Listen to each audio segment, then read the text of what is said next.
what you need, yeah. Man, I got it, wow. Hey everybody, welcome to another edition of Box Seats. This is your host, Frank Holder. This is where we talk about the show. We talk about sports with comedians. Let's get ready to bring the comics in and get the show started. My man Howie Bell's in the building. Howie, how you doing, sir? What's up, Frank? What's up, brother? How you feeling, man? I'm doing all right, man. How you doing? I'm good, man. Trap music versus hip hop. Old school, baby. There it is. There it is. What we do. My man Damian Jones in the building. D Jones, how you doing, sir? Welcome to Atlanta, where the players play. What's up, ATL? Shout out to ATL today, man. And RIP to the purple one, Prince. Shout out to Prince too. Prince Day. Prince Day. Okay. Let me bring in filmmaker Jason Hayes. Jay, how you doing, sir? Hey, Howie D. Jones, who's this dude? Who? Which dude? Who's hosting? I don't know. That's white dude, man. That's white chocolate, ain't it? Yeah, that's white chocolate. No, this is white chocolate. Boy, not to be mistaken. Boy, I'm trying to tell you, boy, y'all won't let me have it. Boy. Y'all won't let me have it. Oh man, first of all, before we even jump into the show, man, I want to do like 30-second thing about the Michael Jackson movie for a purpose of that filmmaker Jason Hayes will absolutely love. I want to make sure that we push this thing so people can go see it, because I saw 2 days ago, I don't know if you guys have been people that they were expecting it to make 45-50 million. Then I was talking to D Jones about it earlier today. Then they put out a word saying it's going to be expected to make 150 to 200 million. I want to put it out there that y'all need to go out and see this movie and support it, because it's a really, first of all, it's a really good movie. And I'm not a Michael Jackson fan like that, but I love good storytelling and I love a good black film. No matter how you chop it up, I love it. And this is by far one of the best ones. So I wanted to put that out, my PSA about that. You know what I mean? And got to support, fellas. Yeah, you got to. And I'm pretty sure that people are gonna go see it twice this weekend. Not once, but twice. That's how much I'm thinking is gonna be dope, because my wife and her friends are all talking about it. My mama and them are talking about it. All the Michael Jackson fans in my circle, black or white, they all talking about it. And I want to go out and support it, because we get a good movie like this, then we're gonna get more. You know what I mean? So I got my ticket already. Black or white, no pun intended. Yeah, exactly. That's how it works, though, viewers. Yeah. If you don't support it opening weekend, or at least the first 2 weekends, they're gonna say it's not successful. So we don't need to make these movies because there's no audience for it. Show them that there is. And that's coming from a filmmaker, so he would know. He would definitely know. As the resident redneck here, I understand the Michael Jackson stuff. All right, whatever. But I am a fan of his music. He was incredible, and I'm definitely interested to see this film. Well, I'm glad you said that, white chocolate, because Michael Jackson had white fans too. He had black fans, white fans. He had fans of all nationalities. So, and I expect them to all come out and support. It's not just a black film. It's a film for everybody. So, all right. So y'all ready to jump in? Because there was a lot of stuff to talk about. Howie, I got to put you up first. Like I always do, Howie. I put you up here and then I talk about the first story, man. So the first story today, Howie Bell, is we got to talk about Billy Donovan surprising the NBA by leaving the Chicago Bulls after 6 years. Yeah, it seemed like there was some kind of stuff going back and forth with the inner office with the Chicago Bulls, because the Chicago Bulls fired Arturius Karnavovis and GM Mark Eversley a couple of weeks ago, but then it seems like Chicago wanted to keep him, but he said, you know what, I'm gonna help you all out, I'm gonna leave. I was surprised by this, Howie, because it's Billy Donovan. Billy Donovan was an excellent coach. You know what I mean? I don't think anybody would say he's a bum coach, but he didn't really have a lot of great players to work with, and maybe he got sick and tired of it. I don't know. What's your take on Billy Donovan leaving, Howie? You just said it though. They probably didn't give him enough to work with, man. You know what I'm saying? And like you said, he got frustrated. He used to a certain standard, and they wasn't reciprocating. That's probably what happened. You know what I'm saying? He's like, you know what? I'm too old for this shit, and I'm out of here. That's pretty much what it could sound like to me.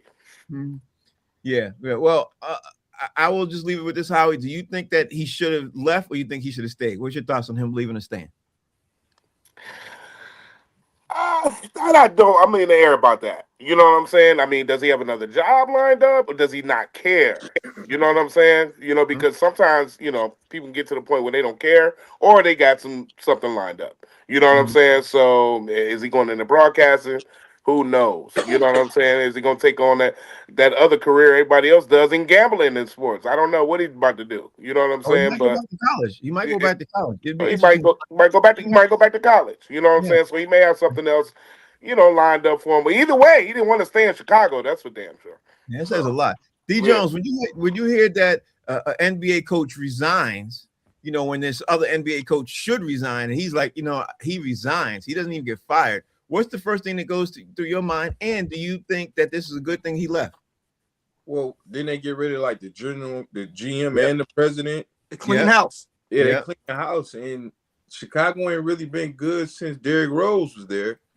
I thought he was a better college coach, excellent college coach. Actually, I think didn't he go back to back in college?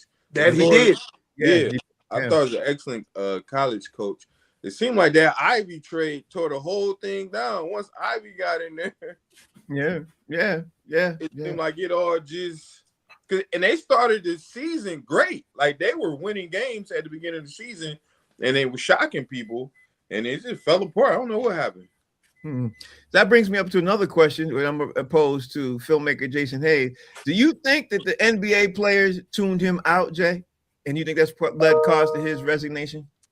Nah, man, that's Billy Donovan. Billy has been successful at 2 NBA franchises before this stopped. Right. So we know that this dude can coach. But when I read a headline, and the person says after a series of thoughtful and extensive discussions with ownership regarding the future of the organization, I've decided to step away as a head basketball coach.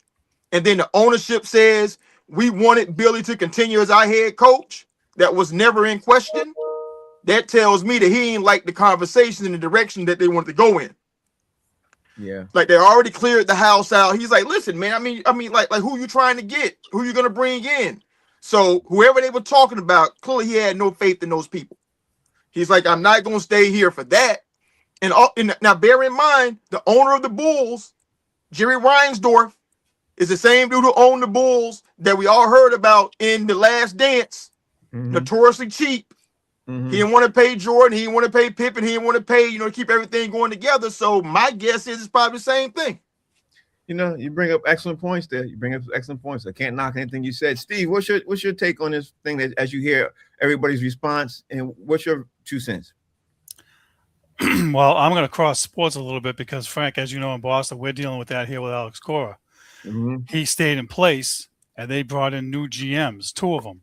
And it hasn't really gone well because of the same situation. And Billy Donovan is probably in the same situation. I think the ownership was trying to be smart and do the right thing and keep the coach. But 99% of the time, that dysfunction doesn't work when the GM and the coach are not aligned. Right. And, to the guy's point here, maybe they heard who they were going to bring in or what they were looking at, and not going to sign guys and not going to improve the team enough where he's going to coach a 30-win team again. He's like, you know what? I'm getting too old for this crap. I don't want to do this anymore. So I kind of don't blame him. He did the right thing.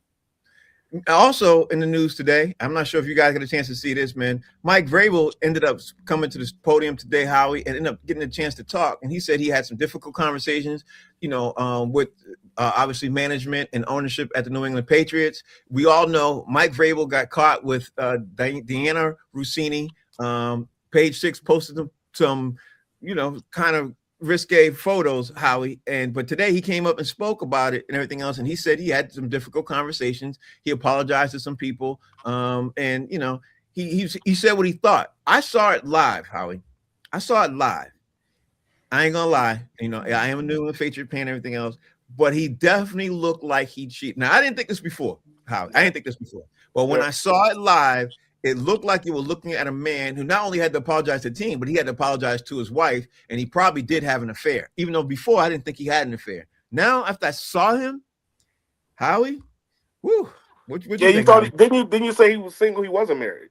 No, I said he's married and Oh, you she's what? married. Okay. Yeah, both are married to other people. Okay, I thought that she was married and he wasn't. Okay. No, they both are married to other people, but they both got caught holding hands in a hot tub and everything else. And like we were joking around, Yeah. you know, I don't know how y'all are, but my wife would murder me if I was in a hot tub with another woman. Murder me. Yep. You know, I think most wives would murder. Yeah. But you know, just man, yeah, he you know, he's in what you call a pickle. You know what I'm Yeah. saying? And Yeah. you know, and not just like you said professionally, but in his personal life. You know, and you know that's the risk, man. We take. You know what I'm saying? When you're out here and you know you want to dibble and dabble and you tiptoe through the tulips. You know, you know,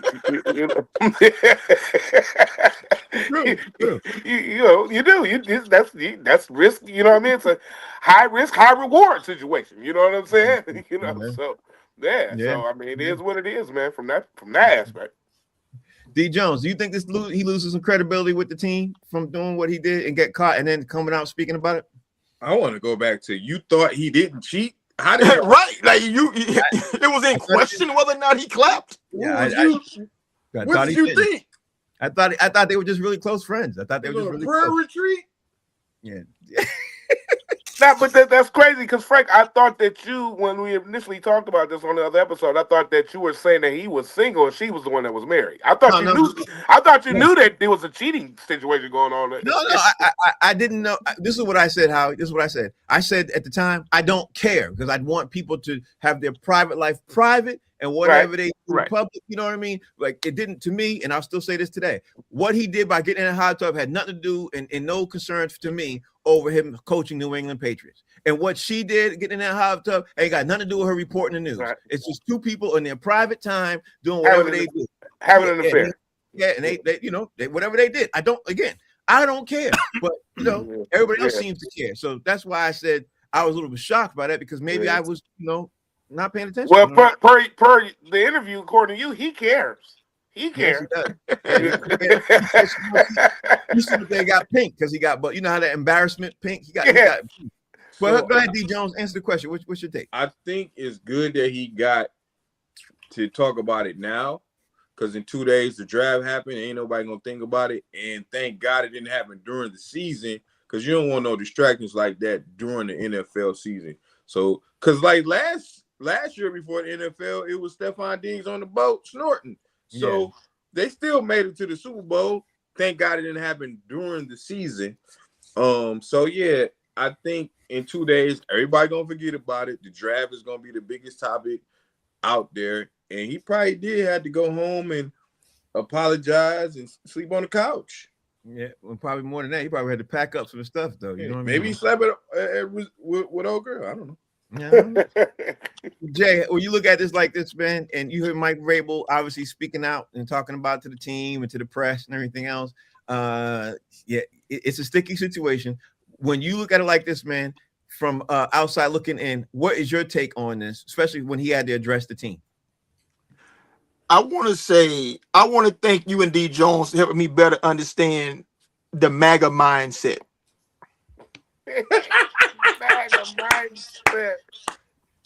I'm not even mad at that right now.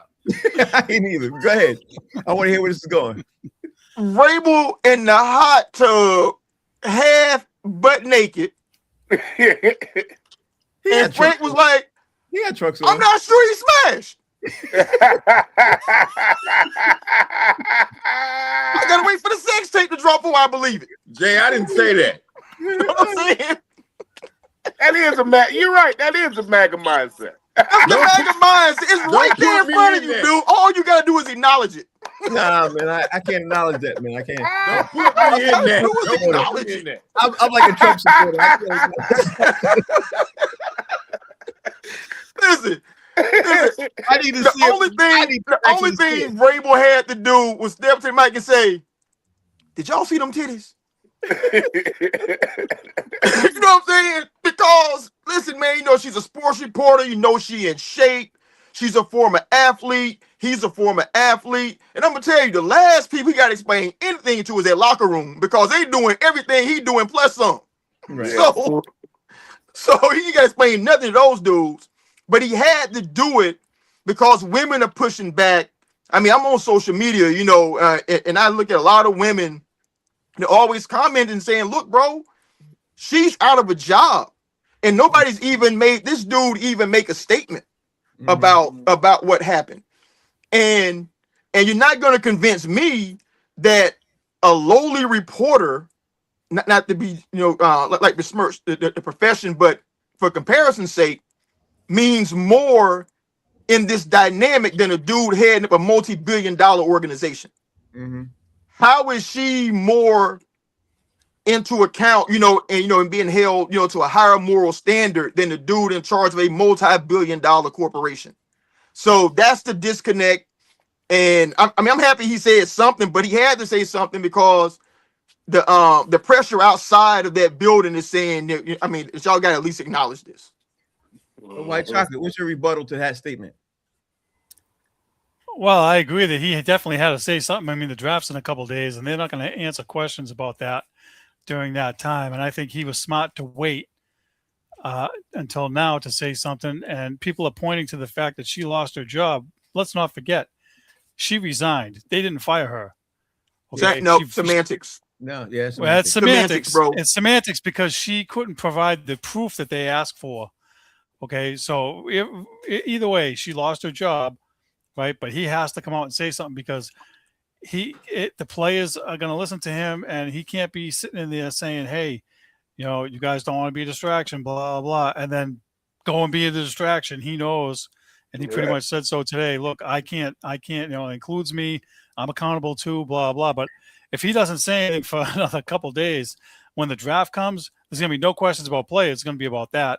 And so I think today was just a PR, like we know it's going to be. Nothing's going to happen to him. And I agree with Frank. I have to agree with Frank to a point. You know, because of social media, everything is everywhere. Nobody has privacy anymore. And, you know, to Jay's point, the players are already doing all that stuff. And let me say something to Howie on behalf of myself, because we all know that we'd be in the doghouse. We'd be sleeping on the couch or the garage. There is no dancing in the tulips over here because I cannot dance. Let's just get that out of the way right now. It is a damn shame you can't cheat in public no more. Hey, if I did that, man, y'all be pouring out liquor to start the show because hey, man, everything happened over the weekend with Jay. All right, Howie, let's move on to the NBA, man. We got to talk about, obviously, the Atlanta Hawks, New York Knicks, man, because at the end of the day, you know, to me, I've been saying this for a while, and I use some of Jay's statements that styles make fights. But I also said at the beginning of this, before the series even started, I said, Howie, Atlanta's going to be a problem. Because matchup, they're going to be a problem. Yeah. And lo and behold, they ended up being a problem at the Knicks in Madison Square Garden last night, 107-106. But let's talk about the game, the last couple of seconds in the game, man, and because New York definitely had a chance to come down and win the game, especially when C.J. McCollum misses 2 free throws at the line. I was like, you got to be kidding me. Like, I didn't. But anyway, Howie, tell me what your thoughts are with the Atlanta Hawks. Real quick, when he missed those 2 free throws, it didn't matter. I said, even if he makes these, they're going to have to shoot a 3. If he misses them, they're going to probably have to shoot a 3 because it was only like 4 point or 5 point something seconds up, whatever it was.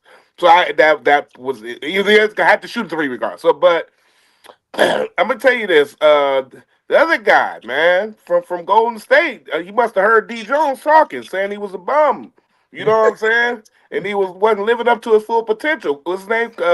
Kuminga. Yeah, he got off. And see, you know what I'm saying? Like, when little people, little side things like that happen, you can win. And McCullough was absolutely incredible. He hit a Kobe Bryant fadeaway shot going down the stretch. You know what I'm saying? I mean, he was incredible, man. But him missing those 2 free throws, going back to that, was crucial, though. He can't do that. He even acknowledged that. So what's your take on the series right now? Where are you at with this? You still think I don't even put words in your mouth. Which way you think the series is going to go now? It's tied at 1-1 heading to Atlanta. I don't know. And I'm going to tell you what, I think this series is a little bit, I'm going to compare it to the Detroit series a little bit because we took an L, you know what I'm saying, at home. They took an L home, but what the difference is, we'll see what Detroit does tomorrow. But it looks like Atlanta has a little momentum going into Atlanta. You know what I'm saying? So I don't know what the case may be. I know the Knicks can't lose that game. They got to get home court advantage back. You know what I'm saying? So if they lose that game, then I'll see. Like I'm gonna be worried about the New York Knickerbockers. You know what I'm saying? So right now I'm not as worried about the Detroit Pistons as I am about the Knicks. But I think it's two different situations. But hey, man, listen, Atlanta is doing it. Atlanta looks good. They look like they're not scared. And that's another thing, too. When the team not scared of you, they just doing, hey, man, listen, like you said, would you see who made that phrase up, Styles make fights? This is it. Perfect example. Love that. I love that Yeah. because that's so true. D. Jones, talk to me about the last couple of seconds, what your thoughts were about the game. And then I want to ask you, like, where you at now with the Hawks and the Knicks moving forward? So I had a feeling Atlanta was going to come back. I was watching the game, and they wasn't taking advantage. The Knicks had them the whole game. And I was like, in the fourth quarter, Atlanta going to take over because they stopped giving the ball to Cat. He was killing the first 3 quarters. Yeah. He had 2 shots put up in the fourth, and they targeted Jalen Brunson because he don't play no defense. Earlier this season, before CJ got traded, he torched the Pistons for like 45, and I'm thinking, man, that would be a great backcourt mate for Cade. He went to Atlanta, and he a vet. He did it with Dame. Now he get his chance to show, hey, in clutch time, I can come through too. The problem with New York is Atlanta's 2 best players ain't even played their best yet. Yeah. Yeah, that's going what to be a big problem for New York because Atlanta's 2 best ain't played their best. I still think it's going 6, maybe 7. I don't know who yet. I think when they go to the road, we'll know how this going to pan out at the end. Okay, so let me ask. But shout out to Mo. Shout out to Mo. let me ask the basketball savant up on this panel, the filmmaker Jason Hayes. Talk to me, man, because you always, this thing that phrase you say all the time sticks in my head because it's so true. It's one of the truest statements. Styles make fights, and in this particular series, the style of what Atlanta is doing is making a great fight with the New York Knicks. But talk to me, man. What you think? Right. First, I want to credit the late great Emmanuel Stewart. He's the one that says Styles make fights in terms of boxing.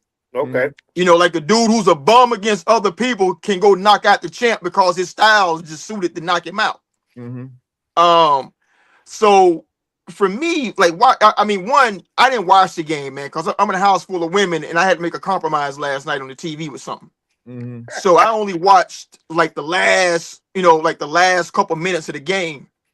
And honestly, this is not surprising because if you look at their head-to-head all season long, I think the Knicks won like 2 out of 3, but every game was close. Right. So they're gonna play tight, competitive games with each other.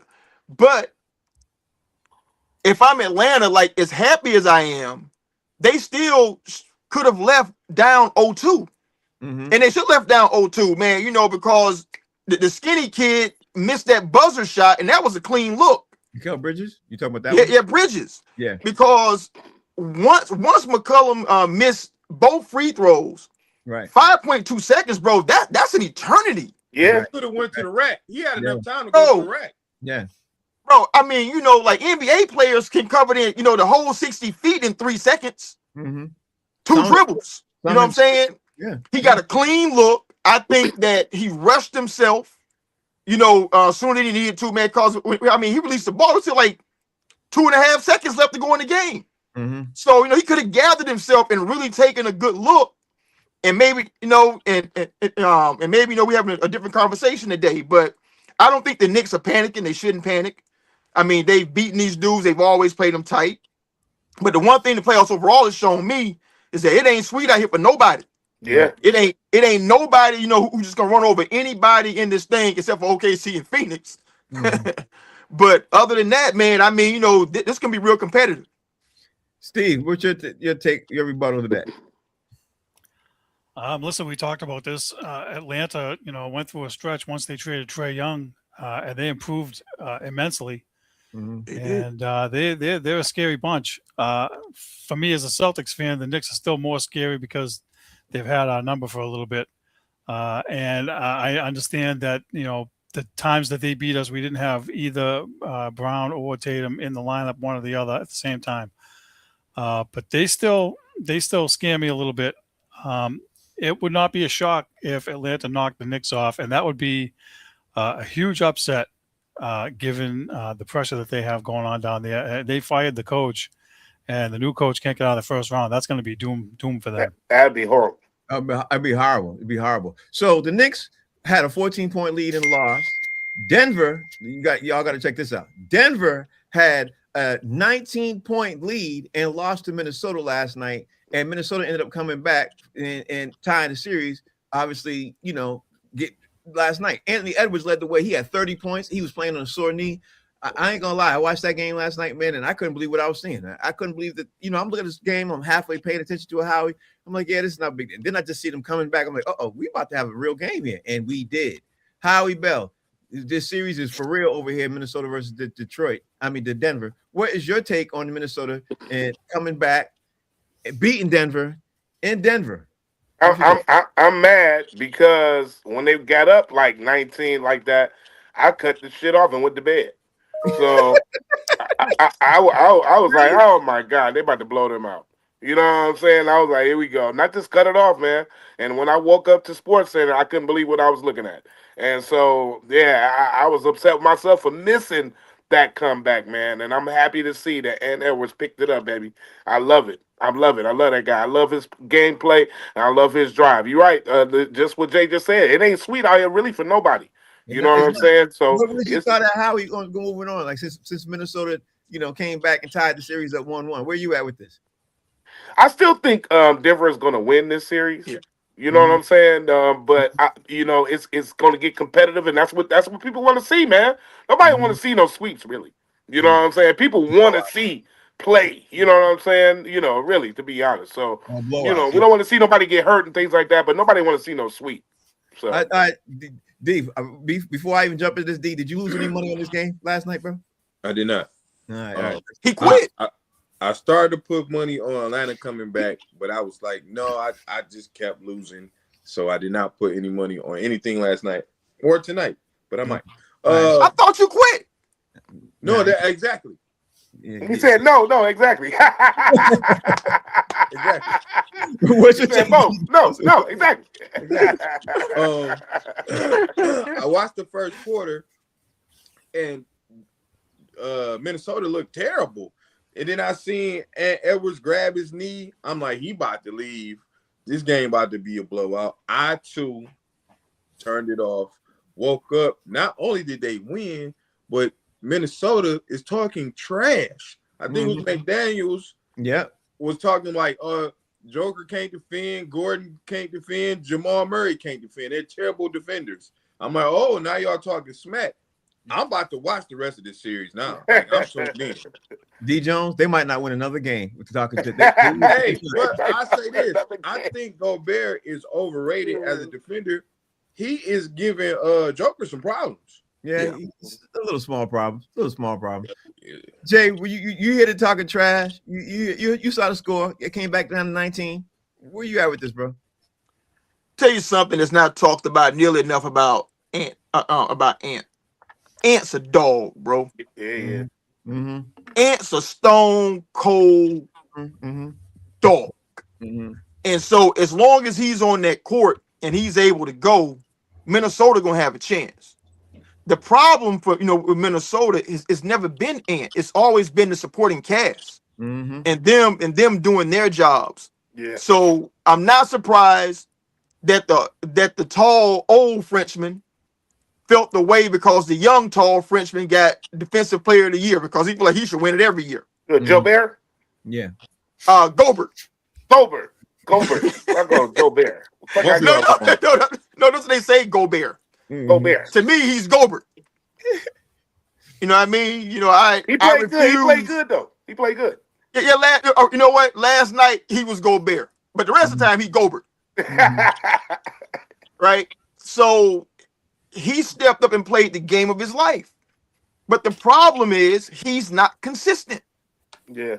If he's consistently playing the way he played last night, then Minnesota got a real chance to win this series. He a little soft too, though, Jay. Hey, know he that. soft as baby poo, man. But the problem, with with the kid talking trash, he wasn't lying. I mean, Murray doesn't really guard. I mean, Joker doesn't really guard. I mean, they just outscore you, and they like get fouls on you, to get you on the bench. So if Minnesota can like just play focused basketball, I mean, just do their job, man, this thing can get real interesting, man. 100%. Steve, give me your recap. What's your thoughts? Listen, Frank, what's the one thing I've been hopping on with the Celtics for the last 3 years? I don't know, because you have that they continuously blow 20-point leads, and I have to be reminded that it's not just a Celtics thing; it's an NBA league thing. Teams blow these leads all the time. Style of play, yeah, and they all do it, and I don't understand how they do it. It's all runs, and it kind of drives me crazy. And I would have been like Howie. I probably would have, if I was watching it and they were up by 20 or whatever, I probably would have shut it off. It's late. I have to get up early. And you get shocked, and give Anthony Edwards credit for carrying his team. I mean, that's what leaders do, and good for him. All right, let's jump into a couple of other things real fast. Since we're still talking about the NBA, let's do a quick recap of who we think is going to play at the games tonight. From the game tonight, Howie Bell, we got the Celtics playing the 76ers tonight. What's your take on the Celtics versus 76ers, Howie? Oh boy, 76ers. I feel sorry for them a little bit. They're gonna get beat up again. I don't see them really playing. I don't see them doing nothing tonight. Maybe game 3, because it's game 2, right? Yep, game 2. Yeah. Maybe game 3 they can do something. They don't got nothing coming, man. And Tatum look like, man, he's sweet. He looking sweet. You know what I'm saying? He got light-skinned dudes looking real sweet right now. You know what I'm saying? He always been good, but he came back like he never missed a beat, man. So, the Celtics can look real scary too, by the way. You know what I'm saying? Like, they looking like they don't care what's in front of them. And so, I don't see the 76ers really doing nothing. All right, D. Jones, we're doing a game preview tonight, Celtics versus 76ers. Joel Embiid still not playing. What's your take?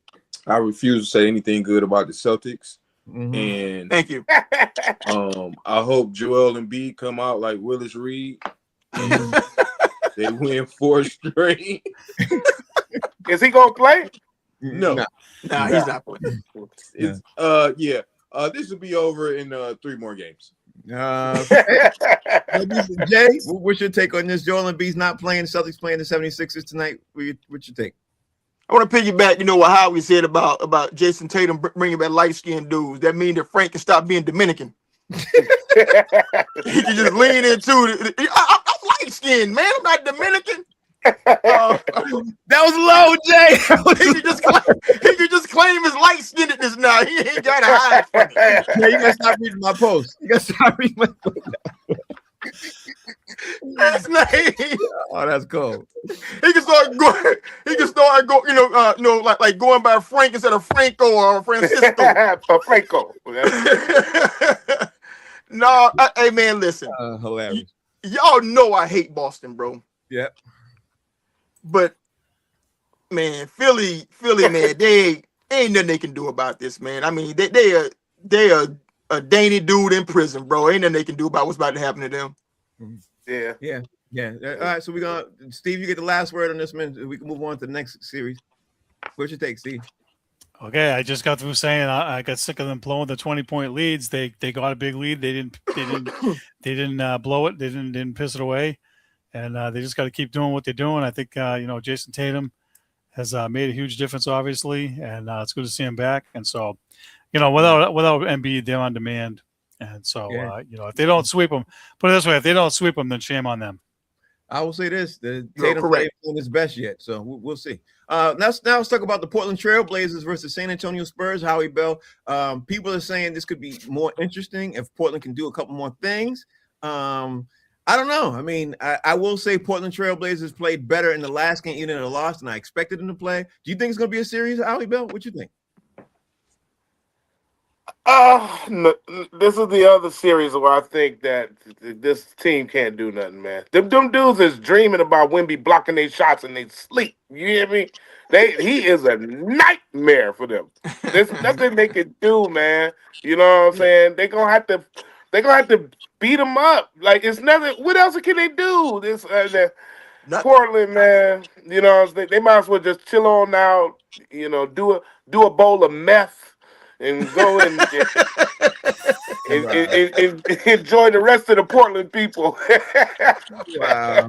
Wow. Yeah, 'cause they don't have nothing coming, man. You know what I'm saying? I mean, they Yeah. really don't, man. This is the only one of the other series where I think that they really just it's nothing they can do. And if the Spurs wear them colorful, different sectional shirts again, you know what I'm saying? Maybe they got a chance of losing by less than 20. D Jones, what's your take on this as you review the Portland Trailblazers versus San Antonio Spurs series? As a former sports bettor, um, as of last night. one reason I stopped betting, I bet on Wemby a few times, right? You know how many rebounds he had last game? How many? Just take a wild guess, Frank. 15. What? 5. Yeah, I was gonna say like 6. 5. Yeah, 5. Okay. 5? Wow. That he is a superstar, but don't bet on him, y'all, because That's inexcusable. he's gonna do something that he might get you 35 points and no blocks, or he might get you 8 blocks and no rebounds. They're gonna win by 12. He said 12. I think they're gonna win by 20. But okay, let's see. Jay, where you at with this? What's your take? I think that for game one was Portland's best chance at them because Yeah. like how Detroit came out rusty. I think the Spurs came out a little rusty. Like all the teams that were sitting and they missed that opportunity. Like now they're like focused and they back ready to go with it, man. I think Portland might get one game in Portland, but I don't. It's gonna be Bo Jackson's 40 time at the combine. 4-1. Yeah, I don't even think they get one game because San Antonio, just like you said, Jay, San Antonio was rusty.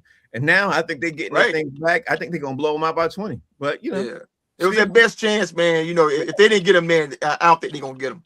I think it's gonna be a sweep. Steve, where you at with this Trailblazers Spurs? I agree. Overall, in general, that the Trailblazers are outgunned, outmanned, whatever. However, let me just throw this out here now. Is that Coach Chocolate with his conspiracies? The former bettor said that they were going to win by 12. The spread is actually 11.5. It would not shock me if they fell within that and covered the spread, because as we know, and as I have said, they want drama and they want people to tune in. And if every game is going to be a blowout, they ain't going to get any viewers. So everybody's going to cut the TV off at halftime, like me and Howie and everybody else. So. I think I agree with you, Frank. They should blow them up by 20, but I would watch going forward to see how the blowouts play out, because these teams are getting 19-point leads, 20-point leads, and they lose or they don't cover the spread. So that's something I would watch for. How you with the Pelican briefs? Howie Bell. Let's talk about the Houston Rockets with the Los Angeles Lakers, man. That's another series where everybody's surprised. The Lakers, like, I'm completely surprised. To me, that's what Steve's comments just should go to, because everybody wants to see the Lakers win. You know what I mean? And the Lakers shocked the Houston Rockets. And it looks like Kevin Durant might not play again tonight. So, damn. Yeah, looks like he might not play again tonight. I don't know yet. I'm still going to double check. But Houston Rockets are playing the LA Lakers tonight. LA's up one game. Where you at with this, Howie? I like the Lakers in this series only because Durant is not playing. Mm-hmm. If Durant was playing, I wouldn't be as favorite, heavy towards the Lakers, because Kevin Durant not playing. Let's face it, man. That's what I'm saying. This 30 points. Yeah, it makes it kind of even though, with them missing Luka and you know what I'm saying, and the other cat, so it does kind of eat Reeves. Yeah, it kind of evens it up a little bit though. So it's all fair. You know what I'm saying? All both up, what they say, whatever the phrase is. What about fair and war, love and war? So all is fair. But hey man, listen. I like what LeBron did. I want to see if he can do it again. I want to see if he can, be a mastermind and run that floor and put up some points, man, and make it exciting. I love it, man. Okay, so where you at with this, D Jones? Because we talked about the Lakers, we talked about the Rockets. Everybody and their mother expected the Rockets to be winning right by now, but they're not. D Jones, where you at? I don't want to hear from LeBron fans tomorrow. That's if KD don't play and LeBron fans are gonna masturbate watching the game tonight. I don't want to hear it. They get on my nerves with the LeBron talk, and they're unbearable. They get on my nerves, man. And if I really don't care about this series, neither one of them gonna get out the second round. But if KD don't play, it's a wrap. Yeah, it looks like Lakers got a chance. And me being one of the biggest LeBron fans, yeah, that's all I want to say. Jay, where you at with this, man? Because both teams got a lot of injuries, man. Hey, no KD, me and Houston gonna get the D. See, you see what I mean? Pause. Listen, LeBron Ramon James Sr. What can I say about the man that ain't already been displayed? Mm-hmm. If you don't have 30 points a night on the floor and, in his basketball savvy, where they got to like shift their defense to stop that guy, bro, it's about to get late early for Houston. Yeah. Because LeBron, he ain't going to let bums beat him. Mm-hmm. Yeah. I don't care who he got with him. Bums are not going to beat him. Yeah. So one of the things, with basketball that like when you play, and I'm sure D. Jones can confirm this, no matter how athletic that team is, no matter, how physically imposing they are, if they are dumb basketball players and you are a smart basketball player, you're going to beat that ass all day long. Mm-hmm. Because basketball is really a mental game. I mean, it ain't about, who can jump the highest, who can run the fastest. It is not that kind of sport, even though, they make it seem like that. LeBron is smarter than everybody on that court. And Houston has a special ed team, bro, without KD. Like, they're just not a bright team. They don't have a point guard, and that's been their problem all season long. I don't see them beating them without Kevin Durant. I don't either. Steve, where you at with this?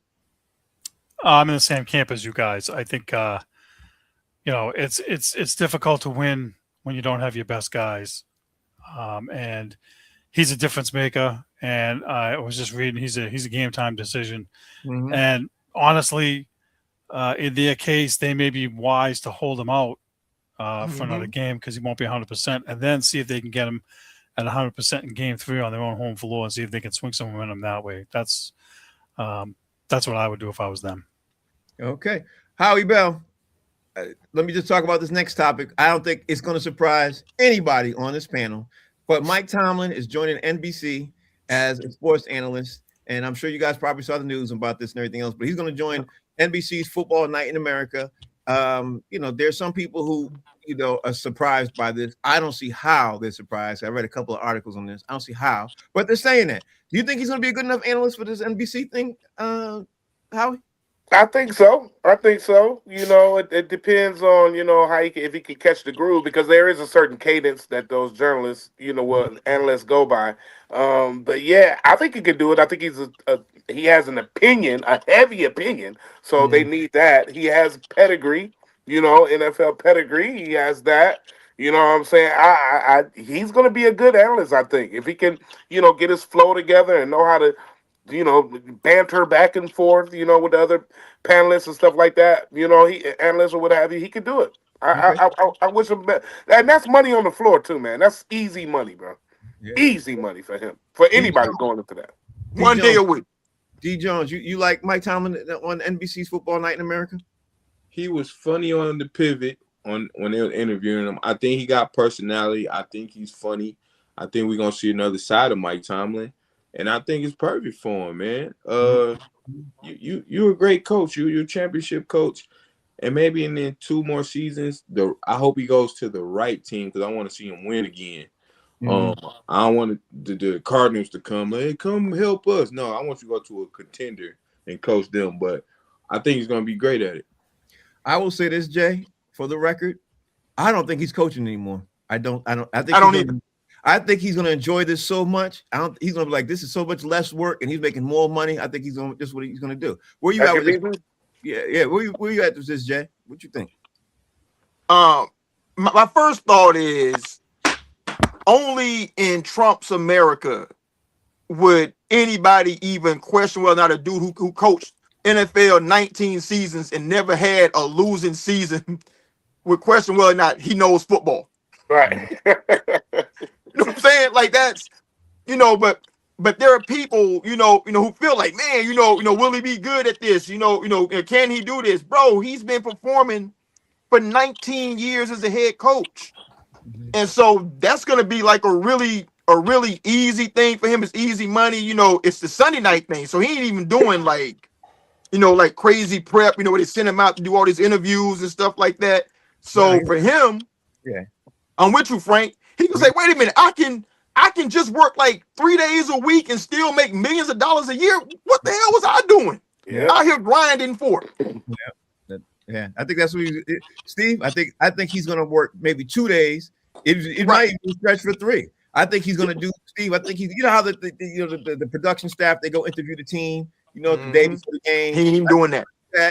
I think he's gonna sit down, and I don't even think he's gonna be part of the interview. I think he'll be in the room and listen to what they got to say. And I think he's gonna work on Sunday and give his, and I think he's not going back to football because he's gonna make just as much, if not more money. Steve, where you at with this? I agree with everything you guys said. He looked at Tom Brady and said, wait a minute, that dude's making $37.5 million, and I only got to work 2 days a week, and I don't got to sit and interview nobody, and I don't got to be in there do all that and extra 6 work. months a year too, $37 million, 6 months and a year. I'm going to make millions and millions of dollars. And listen, I think he's going to be great at it. I like he's going to bring a fresh perspective. Yeah. And he's got the experience, and so good for him. Listen, the grind was probably getting to him.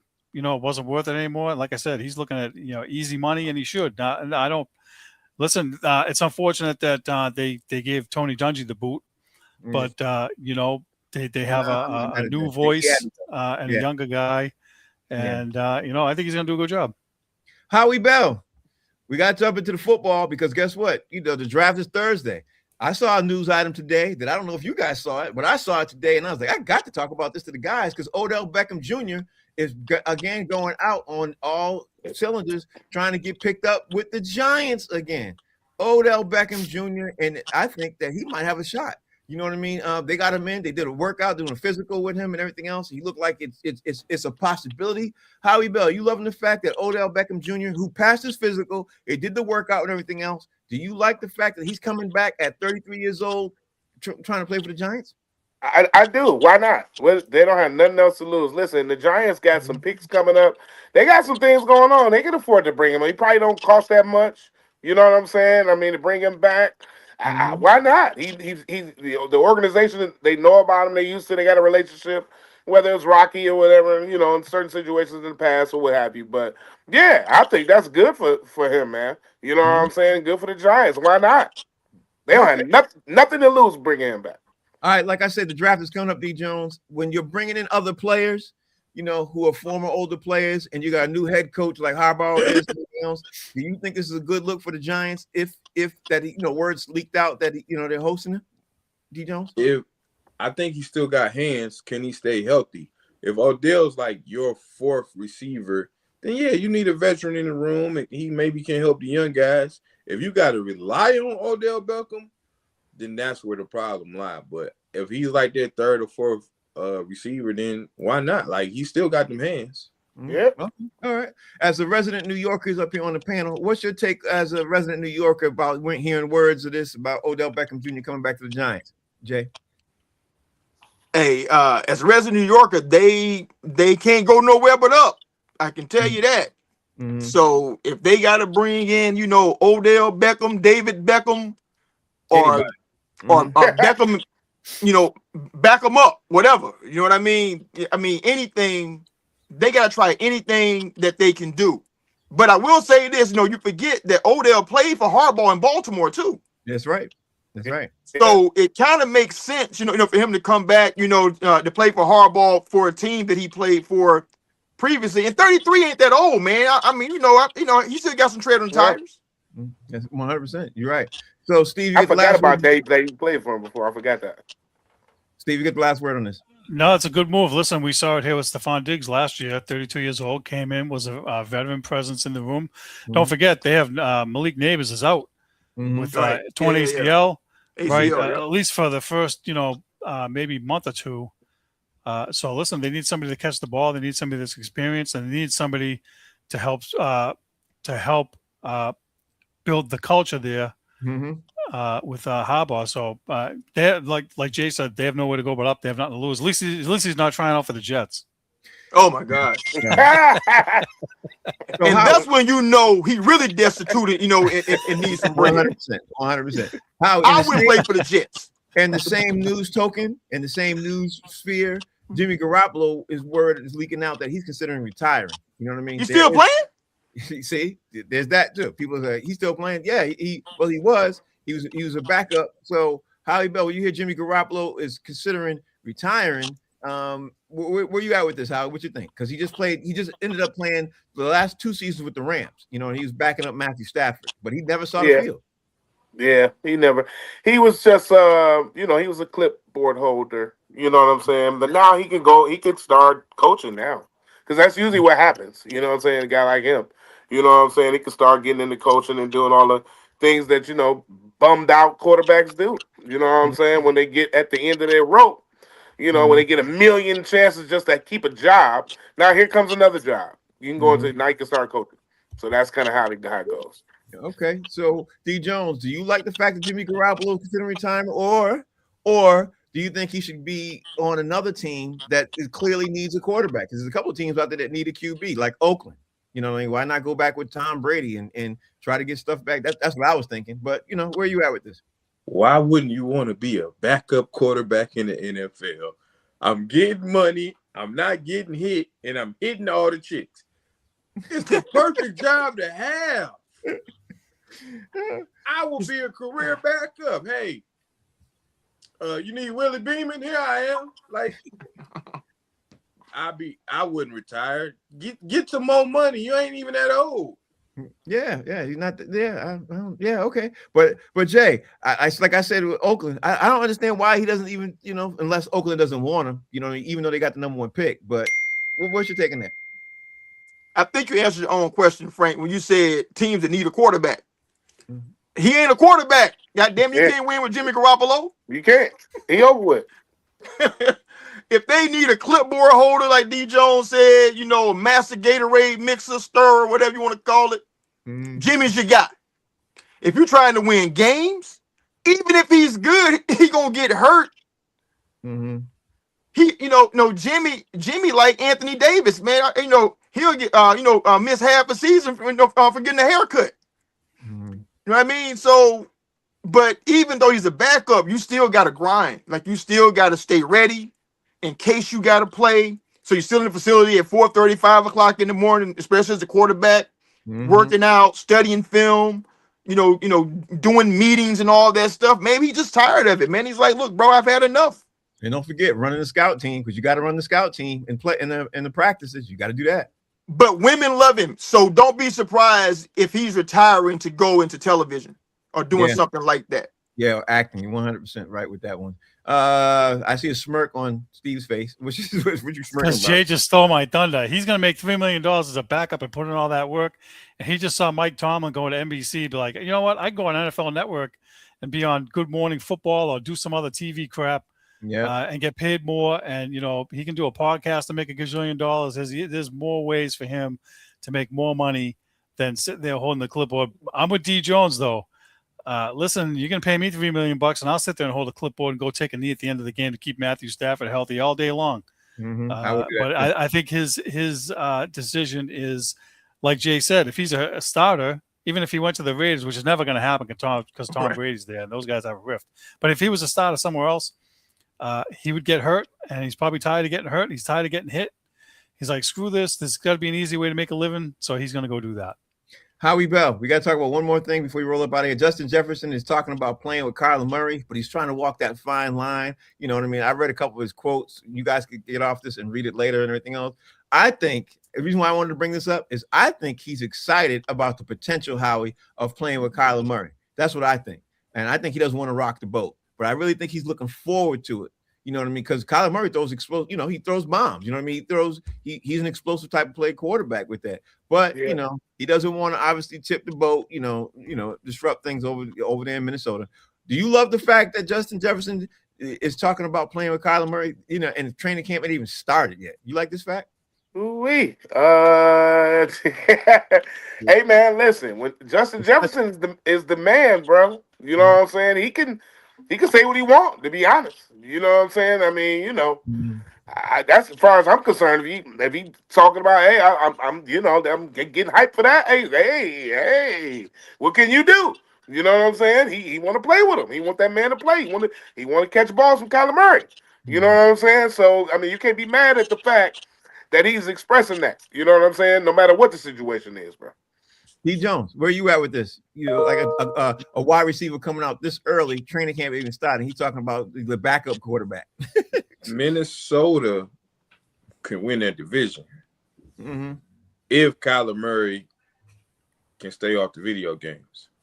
Right. But what he should do, if I was Justin Jefferson, I would request a trade to probably the AFC and play with like a young quarterback, maybe like a third-year quarterback, and that's been to the Super Bowl and has experience being in the Super Bowl. And I would request that trade right away if I was Justin Jefferson. He is not going to Providence, bro. Who you alluding to? I'm just thinking about quarterbacks in the AFC that's been to the Super Bowl that almost won, that never won, and could use him. Oh, okay. All right. Maybe they got AJ Brown coming though. This is gonna be good. Yeah, that's cool too. But nigga, Justin Jefferson. Excuse my language. I can tell you, you're not talking about Josh Allen. Yeah, no, he's never made it to the Super Bowl. Jay, were you talking? Were your thoughts about Justin Jefferson talking about a backup QB? You know, just early on. He ain't talking about the backup QB. He's talking about the starting QB. He can start. Okay. All right. That man been looking at JJ McCarthy for 2 seasons now. Yeah. And he know he ain't it. He's like, nah, bro. He ain't taking us nowhere. So Jay, you think he's saying that to say that so he can help Kyler Murray start? That's what you think he's going with that? No, he's saying that because he know Kyler Murray gonna be the starter. Because he know JJ ain't gonna beat him out. Okay. Think about this, bro. Like he been playing, with JJ McCarthy, who got beat out by Sam Darnold. Yeah. Minnesota really fumbled the bag with Darnold. So this is year 3 for McCarthy, right? Yep. So he's been seeing him. And if he ain't like endorse him like that, he knows that he ain't it. He been around football long enough, to know if the guy has it or if he doesn't. And so Kyler Murray coming in, I mean, that's like having Megan Thee Stallion on stack, like waiting in line when you've been smashing Taylor Swift. You know what I'm saying? That's like going, hey man, that's some pork chops, to Philip Mignon. So for him, he's salivating, bro. He's like, please give me a quarterback who can throw the ball in a timely fashion and put it where it needs to be. He ain't had that in McCarthy. Yeah, and the new league is now scrambling. Scrambling QB is the one who makes it. What's your take, Steve? What's your take? Everything Jay just said, and I'll just add one thing real quick because I know we're up against the clock, is Kevin O'Connell can fix quarterbacks. He did a good job with Sam Darnold, right? And he did a decent job with J.J. McCarthy his first year. And if he can fix Kyler Murray and he can stay healthy, he can be dangerous. And I think that's what Justin Jefferson is seeing. He's seeing the potential there and be like, okay, he's lobbying for him to be the starter. And I agree. He's probably going to be the starter anyways. But if he's going to get fixed, that's a good place for him to get fixed. I'm going to predict right now that Kyler Murray is going to have a breakout season like Sam Darnold had. I don't know if he's going to go to the Super Bowl, but Kyler Murray is going to have that because he got the quarterback whisperer right now. I think we might be in store. He kind of can sling that rock, bro. Yeah, he can. He definitely can. All right, Howie Bell, tell everybody out there how they can follow you, bro. What's going on in your world and everything else as we wrap this up out of here. Hey, man, I like Minnesota as long as they lose 2 games a year. So anyway, you can catch me, man, Howie Bizzell, HOWIEBIZZELL. Holla at your brother and follow your brother, man. There it is, my man D. Jones. What's going on in your world? Pistons and 6. 6, huh? Pistons and 6. How can they follow you? And 313 D Jones. I'll tell y'all the rest tomorrow. All right. Yeah, Jay. At JD Hayes at fan base, man. I'm always out here in these streets. Yes, he is. And White Chocolate. Let me say this real quick. Howie, the other night when the Bruins were playing against Buffalo, I wish I had done like you and cut my TV off. They were winning 2-0, and then they choked it away. Follow me and Frank on Facebook, Boston Straight Shooters on Facebook and YouTube, where we bash the Bruins when they lose tonight. And one of us won't blow a head gasket. Just one of us. I don't know who it's going to be, but one of us won't blow a head gasket. I'm trying to savor, to savor that victory, and you had to suffer defeat. Yeah. Y'all, thank y'all for watching. The name of the show is called Box Seats, where we talk about, obviously, sports with comedians and everything else. Tomorrow, we got to talk about more of the NBA playoffs. We didn't even talk about the Cleveland Cavaliers and the Raptors. We got to talk about that. That's right. We got to talk Mike Krzyzewski. I can never pronounce that man's name. Krzyzewski. Krzyzewski. Yeah, we got to talk about him and his son, what they did. His grandson. We are going to his grandson. We're going to talk about the sixth man of the year, the coach of the year. And I know you guys talked about it already, but we're going to talk about diving in with a couple other things. And of course, we're going to talk about more about NBA playoff and review of the draft, what the Jets going to do. We're going to do all of that tomorrow. Tomorrow's episode. Mess it up. All right, thank you all for watching. We'll see y'all later. Peace.